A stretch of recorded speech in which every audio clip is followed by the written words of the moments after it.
Halo, halo. Bagaimana kabarnya Anda semua? Semoga selalu dalam keadaan sehat walafiat. Kembali berjumpa dengan saya, Subun Arif dan Bung Rocky. Bung Rocky Gerung. Dan Bung Rocky, saya kira kita pasti mau nggak mau pasti kita ngomongin perkembangan berkaitan dengan penahanan dari Johnny G. Plate ya. Tadi malam itu Betul. cukup serius ya situasinya ya. Kemarin sore Pak Surya Paloh langsung memberikan tanggapan. Malamnya kemudian Capres Anies Baswedan juga langsung merapat ke sana dan kemudian statementnya bahwa dia menyatakan tidak ada yang berubah dan tidak ada ya pada Pak Jokowi, Pak Surya Paloh gitu ya, bahwa itu jadi artinya, dan kita kalau menyimak sikapnya Pak Surya Paloh juga memang cukup konsisten meskipun tentu tidak sesuai dengan yang kita ekspektasi kita bahwa Pak Surya Paloh akan mengambil langkah drastis gitu ya. Ini rumitnya soal politik berkelindan dengan soal etik, gitu kan. Mm-mm. Jadi sebetulnya nggak ada soal Johnny Plate itu ditangkap, dia mau dibuis segala macam. Cuman kan yang jadi pertanyaan, kenapa baru sekarang ketika Anies dicalonkan oleh Nasdem? Jadi Mm-mm. ini dua hal yang mesti kita pisahkan tuh.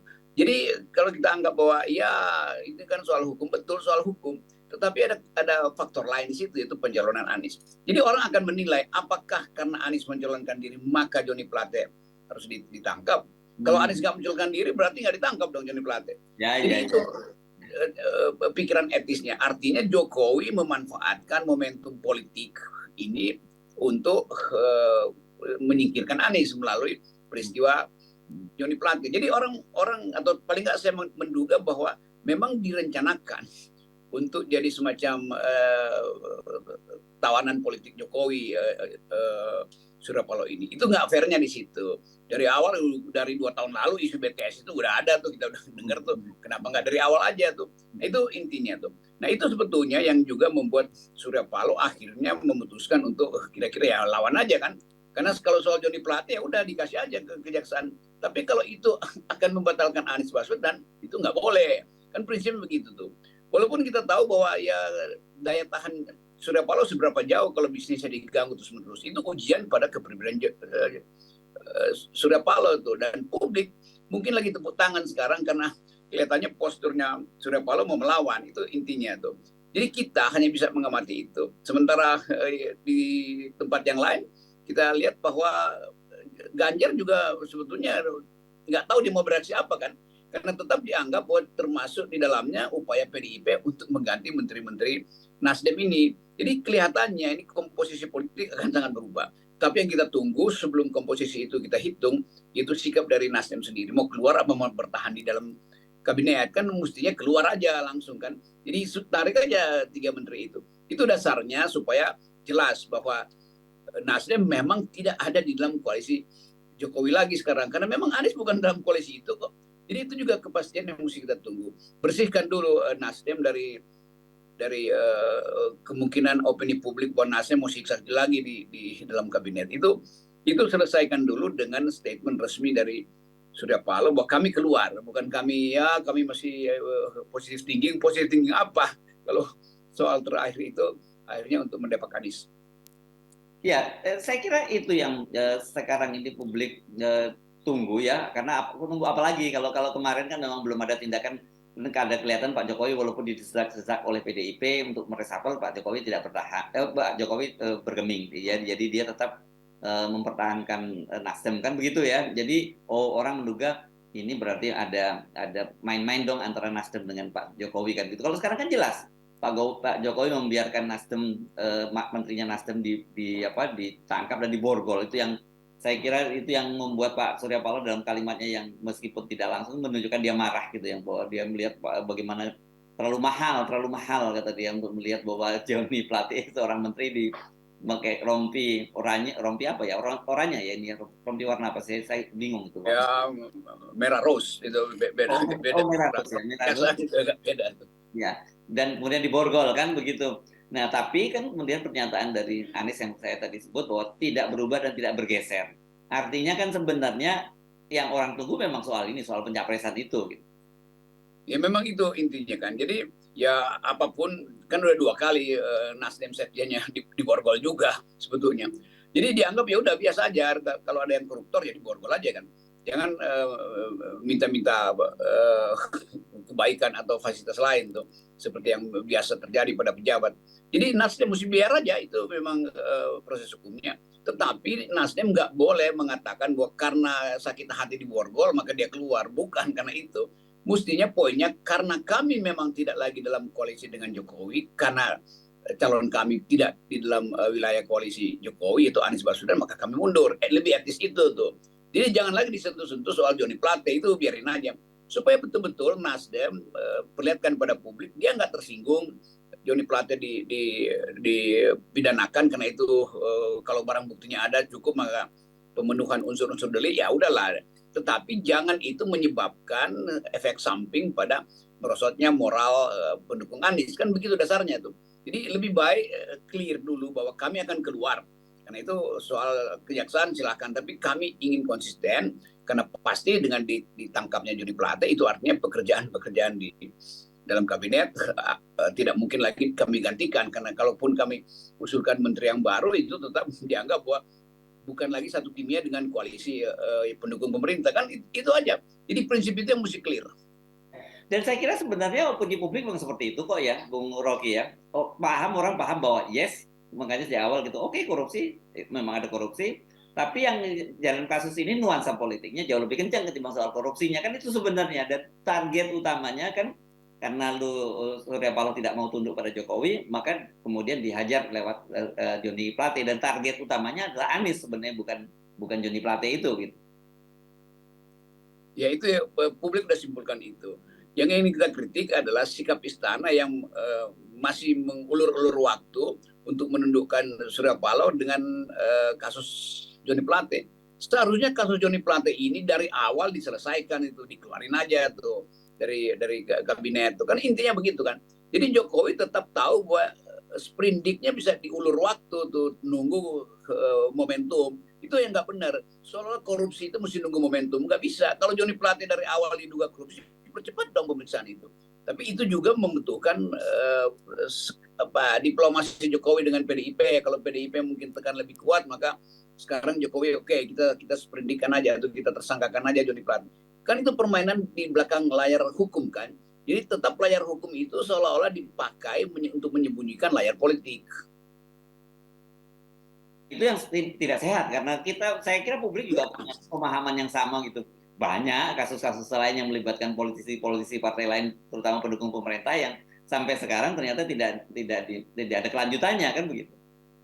Ya di kejaksaan, di KPK kan tetap aja kasus-kasus itu ditunda-tunda karena tetap partai-partai yang kasusnya korupsinya itu besar tidak mau diproses karena masih mendukung Jokowi, kan tidak adilnya kan di situ tuh. Jadi tetap kita inginkan semua koruptor itu diproses, nggak usah kait-kaitkan dengan momentum atau situasi politik. Itu dasarnya tuh. Hukum itu ya udah jalanin aja prosedur pemeriksaan, cari deliknya apa tuh, kaitkan dengan pasal-pasal lain, kan selesai.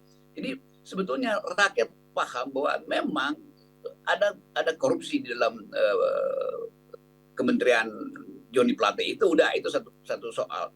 Lalu jangan soal itu kemudian dijadikan alasan untuk mendepak Anies dari posisi politik. Anies boleh aja ditersangkakan dalam soal lain, tapi jangan pakai orang lain untuk menyingkirkan orang yang sedang berupaya untuk bertarung itu tuh dalam kompetisi politik yang fair. Ya. Tapi saya kira peristiwa ini buat para pendukung Anies Baswedan itu malah melegakan sebenarnya di satu sisi ya, Bung Rocky, karena setidaknya mereka itu mendapat kepastian tentang sikap Nasdem. Kan selama ini bagaimanapun juga, saya tahu tuh para pendukung relawan Anies itu masih memandang Nasdem itu dengan pandangan curiga, kan gitu ya. Karena di satu sisi dia tetap masih bertahan di dalam kabinet, tapi di satu sisi dia mendukung Anies. Apakah ini bagian dari strategi justru di saat akhir tiba-tiba Nasdem pull out dan kemudian berantakanlah skenario pencapresan Anies? Ya itu publik kepung Nasdem itu dengan prinsip etis itu. Jangan nipu dong, kira-kira begitu kan. Jadi kompetisinya sekarang lebih terbuka bahwa Nasdem akhirnya memutuskan untuk tidak tunduk.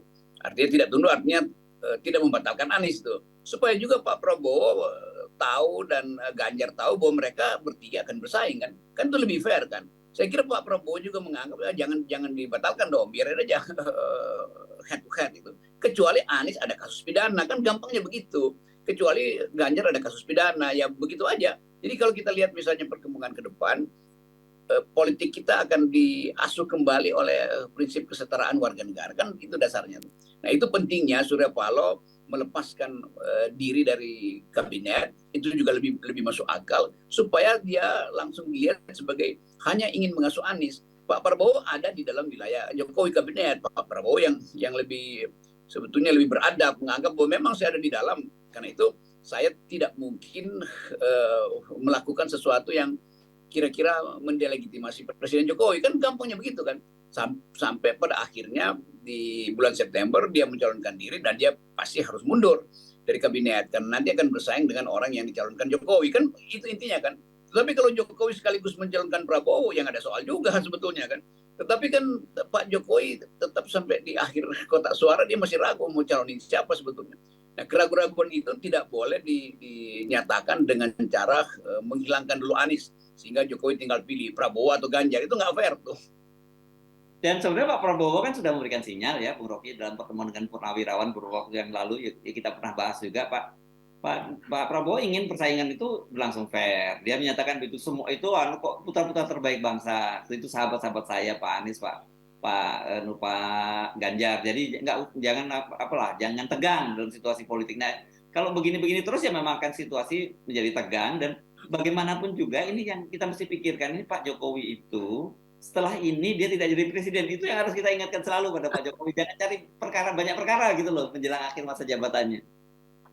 Prabowo pasti akan menjamin lah, nggak mungkin Prabowo dalam etika keprajuritan lalu mempersoalkan soal-soal politik Jokowi. Tetapi soal-soal yang menyangkut kepastian hukum Jokowi juga akan dituntut oleh publik kan. Kan itu masalahnya tuh. Jadi Prabowo dengan enteng mengatakan ya oke, kita kompetisi bebas saja, biasa aja tuh. Itu menandakan bahwa Prabowo memang percaya diri, karena elektabilitasnya pasti dia tahu nggak akan menggoyahkan dia bertanding dengan Anies maupun Ganjar tuh. Tapi kita balik lagi pada soal Jokowi, bahwa ya itu gunanya apa sebetulnya. Nanti begitu dia menang juga, atau siapa yang dia pilih menang itu, entah Prabowo entah Ganjar, toh politik nggak mungkin diselenggarakan dengan keinginan Jokowi. Ini kan dua orang juga, Prabowo apalagi dia punya jalan pikiran sendiri tentang Indonesia tuh, yang mungkin tidak sama dengan Jokowi. Beberapa hal mungkin ya yang enteng-enteng sama, tapi secara prinsipil kita lihat jalan pikiran Prabowo tentang Indonesia beda dengan jalan pikiran Jokowi tentang Indonesia tuh. Prabowo ngerti tentang oligarki, dan dia tidak mungkin diarahkan oleh oligarki karena dia paham dikali oligarki. Sebaliknya Jokowi ngerti oligarki dan minta diarahkan oleh oligarki. Itu aja udah dua paradigma yang berbeda. Lagi soal outward looking dan inward looking ya. Ini kan beda banget. Ya. Kontras banget antara Pak Jokowi dengan Pak Prabowo ini. Ya pasti Prabowo merasa dia akan pergi ke luar negeri dan akan pidato di mana-mana, sebagai bahkan mungkin di awal Prabowo akan deklarasikan bahwa dia sebetulnya pemimpin Asia, karena dia ngerti konstelasi politik di Asia. Dia nggak mungkin ada pada Jokowi kan. Dari segi itu udah beda. Jadi poster politik luar negeri Indonesia pasti akan beda dengan profil kita selama ini yang dipimpin oleh Jokowi, yang nggak berbunyi di luar negeri kan. Jadi nggak mungkin Jokowi bilang ya nanti Pak Prabowo teruskan cara saya berpolitik yaitu nggak menghadiri forum-forum internasional. Ya nggak bisa begitu. Kemarin Anda mengingatkan saya jangan disinggung-singgung lagi. Ini masalah. Ini bukan disinggung, ini cuma membayangkan. Oh iya. Saya setuju. Tapi saya kira betul, bagi kita sekarang ini kan ada satu era kemunduran lah di era Pak Jokowi itu, yang sebenarnya diwariskan oleh para pemimpin kita, termasuk Bung Karno ya. Profil kita itu di dunia internasional itu high profile. Bahkan ketika baru merdeka zaman Bung Karno pun itu kita kan high profile ya. Kemudian zaman Pak Harto itu kita big brother bahkan di Asia Tenggara ini. Zaman Pak SBY juga begitu. Pak SBY kan juga sangat aktif dalam dunia internasional, bahkan sampai beliau tidak menjabat lagi juga masih aktif dalam hal semacam itu. Jadi pada Pak Jokowi betul-betul inward looking, yang tidak hadir dalam pertemuan-pertemuan di PBB, sampai Pak Yusuf Kala sendiri mengeluh kan begitu. Saya kira ke depan itu memang betul-betul harus berubah profil kita, mesti kembali lagi profil kita yang cukup tinggi di dunia internasional. Itu saya baca satu survei atau riset dari satu lembaga menyangkut pikiran anak-anak muda. Anak-anak muda ini berpikir bahwa Indonesia ke depan harus kuat di dalam dua hal. Satu soal etika lingkungan, Dan yang kedua, profil global itu justru tuh. Jadi milenial menganggap bahwa pemimpin masa depan itu paham tentang ekonomi hijau, penyelamatan lingkungan, karena itu isu global, sekaligus ingin agar supaya pemimpin kita itu tampil maksimal di forum internasional. Karena mereka lakukan perbandingan dengan Anwar Ibrahim, dengan Erdogan, segala macam itu pemimpin dunia. Kenapa Indonesia nggak tampil ke dunia internasional kan? Kan anak-anak muda Indonesia ini milenial kan memantau terus bagaimana peristiwa global itu berlangsung tanpa kehadiran Indonesia dalam banyak forum. Jadi itu saya kira milenial itu langsung paham bahwa Prabowo paham dua soal itu tuh. Jadi bandingkan langsung bagaimana cara milenial melihat figur Prabowo dengan Ganjar. Di segi internasional Ganjar pasti buta huruf, udah jelas itu tuh. Karena itu kita mau lihat persaingan-persaingan ini mulai diucapkan melalui pidato dan perdebatan sebelum masuk ke era perdebatan resmi formal. Jadi undang aja tokoh-tokoh ini untuk bicara tentang figur politik global ke depan atau profil Indonesia ke depan. Ya, ya, ya. Dan saya kira dalam soal ini Pak Prabowo dan Anies Baswedan pasti leading ya dibandingkan dengan Ganjar Pranowo. Cuman memang dari sisi stylenya mungkin berbeda antara Pak Prabowo dengan Anies. Tapi saya kira ini ya kalau mereka ini duduk bersama dengan Anwar Ibrahim atau apa, saya kira itu kita bisa duduk sama rendah, berdiri sama tinggi begitu. Ya itu pentingnya. Semua calon presiden harus bersiap diri untuk masuk di dalam percakapan politik global tuh. Kan isu itu adalah isu bersama kita di Asia Pasifik kan.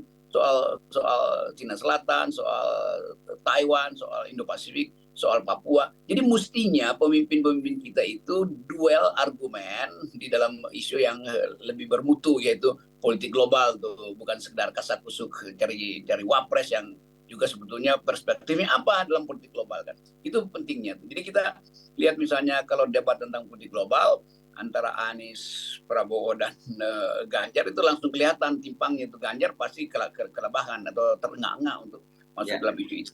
Ya, kenapa kita mesti sampaikan ini? Saya kira nanti ya pasti katakanlah ketika Ukraina selesai dengan Rusia dan kemudian terus juga peralihan kekuasaan di Turki, itu kan juga sekarang jadi pertarungan geopolitik global antara blok barat dengan Rusia gitu. Itu selesai tanggal 28 Mei nanti gitu. Pasti akan fokus perhatian orang itu akan ke Indonesia karena kaitannya dengan Laut Cina, Laut Cina Selatan itu ya, Bung Rocky. Jadi dipastikan panggung atau sorotan dunia itu akan ke Indonesia. Ya itu bahayanya kalau tiba-tiba misalnya Ganjar berkomentar soal politik luar negeri lalu orang ingatkan, iya ada seorang calon presiden di Turki yang tiba-tiba harus mengundurkan diri karena nonton film porno. Lalu orang ingatkan, lalu Ganjar kok doyan film porno? Kalau dianggap itu persoalan personal, bukan. Seorang pemimpin itu diminta untuk bersih tuntas itu bahkan soal aspek kamar tidurnya akan dibongkar tuh. Kita ingat bagaimana publik Amerika itu menghajar Bill Clinton dalam kasus Monica Lewinsky. Padahal sebetulnya publik Amerika paling liberal, itu urusan masing-masing lah, nggak ada urusan dengan. Tetapi karena dia pemimpin, maka dia dituntut untuk bersih sempurna tuh. Nah kalau Ganjar, saya kan tidak berhasil, saya tidak bersih, saya gagal ini, itu dianggap bahwa dia bukan pemimpin. Jadi ada family ethics satu, dan yang kedua adalah keteguhan pemimpin itu untuk memelihara integritasnya. Jadi lain etik individual di Amerika dan etik publik, mereka bedakan tuh. Etik individual silahkan Anda mau selingkuh, Anda mau macam-macam, itu urusan pribadi Anda. Tetapi begitu Anda mau memimpin, berlakulah prinsip etik keluarga. Jadi itu intinya tuh. Ya, ya. Dan kalau kita ngomongin soal itu, kembali ke pertikaian antara Pak Surya Paloh dengan Pak Jokowi, itu kan bermula dari situ. Pak Jokowi merasa Pak Surya Paloh itu lancang, tidak izin dulu, tidak koordinasi dulu gitu kepada dia, tidak untuk mencalonkan Anies, sementara Pak Surya Paloh nganggap loh urusan saya dengan Pak Jokowi itu kan selesai sampai tahun 2024, komitmen saya seperti itu. Soal masa sampai tahun 2029 masih harus komunikasi dengan Pak Jokowi. Saya kira kan seperti itu pertikaian yang ada, Bung Rocky. Ya itu baseline-nya sebetulnya itu. Cuman ini soal bahasa kebudayaan yang berbeda. Yang bagi Jokowi ya mesti pamit lah karena saya masih memimpin. Tapi bagi Surya Paloh ini demokrasi itu. Tetap dia komit untuk dukung Jokowi, tetapi kasih dia kesempatan milih orang lain kan. Kan nggak mungkin Nasdem ajukan 2-3 soal terus 2-3 capres terus Jokowi yang pilih kan minta izin artinya minta sinyal dari Jokowi kan, itu juga nggak benar tuh. Walaupun itu ada semacam gentleman agreement, tapi itu gentleman agreement yang akan membatalkan etika kompetisi fair. Jadi Ya, Pak Jokowi sampai sekarang nggak ngerti bahwa dia nggak boleh menahan orang lain untuk mencalonkan hanya karena dia ingin ikut campur. Jadi biarin aja kalau dia punya kepentingan ya dia taruh sendiri, tapi jangan dia tawan menteri-menteri dia itu untuk melapor dulu kalau mencalonkan presiden. Itu feodalisme, itu sistem kerajaan, itu nggak boleh begitu Pak Jokowi. yes. Nah, dan saya kira sekarang gara-gara pertikaian itu kelihatannya berujung seperti ini dan kita belum tahu endingnya seperti apa. Tapi sebenarnya kita sudah bisa sebenarnya membayangkan endingnya akan terjadi seperti apa karena kita tahu bahwa setelah ini kan Pak Jokowi ya itu bukan siapa-siapa, sama dengan rakyat yang lain yang nggak bisa cawi-cawi dalam dunia politik lagi. Nah itu yang mungkin bikin Pak Jokowi sakit hati karena Ya, Surya Paloh pernah ucapkan itu. Memangnya Anda nggak akan perlu lagi dukungan partai kalau Anda udah ya, lengser. ya. Nah, siapa yang akan melindungi Anda? Kira-kira begitu. Yes. Jadi ada kultur yang beda tuh. Kultur Jokowi yang terlalu ketat, terlalu hegemonis, dan kultur Surya Paloh secara personal yang memang selalu mau melawan. Yes, yes. So, oke. Baik, dan Pak, kita sekali lagi ingatkan Pak Surya kalau melawan jangan tanggung. Ini orang semua udah support Anda untuk lawan lawan tuntas supaya clear semuanya gitu. Ya, itu lakukanlah seperti yang pernah dilakukan oleh Surya Paloh, yaitu ada di depan selalu tuh. Yes, oke. Baik, Bung Rocky. Tetap 0% Bung Rocky ya. Jangan lupa kedepankan juga di 0% ya. Yes, oke. Thank you. Yes.